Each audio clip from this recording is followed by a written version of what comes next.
Chair James for the rebuttal.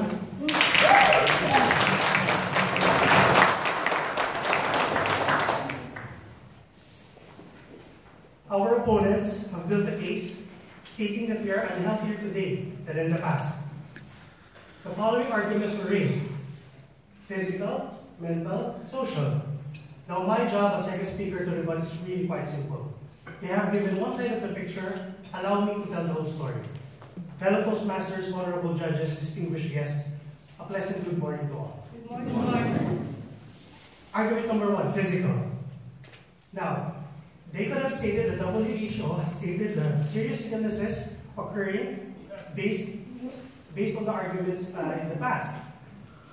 Now, I tell you today, for illnesses, for polio, for example, vaccines and cureness, polio, we have 350,000 cases by 1988. As of 2014, we only have 359. The bubonic plague, which wiped out 1/3 of London's population, 100,000 cases in 1800s. As of now, 2014, the bubonic plague, 7 cases. Aren't we physically simply healthier now than in the past? I myself was sick 10 days ago.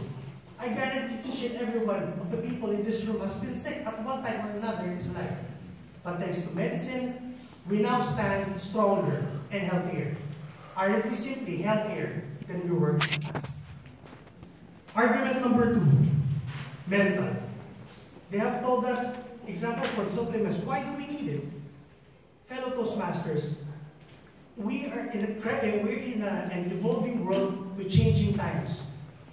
Food, pollution, everything is totally bombarded to our body. Actually, being healthy is our choice. That's why the availability of supplements, gym equipment, innovation, technology is there for us, so that we could have a choice to be healthier, to fight this, to fight the changes in the global world.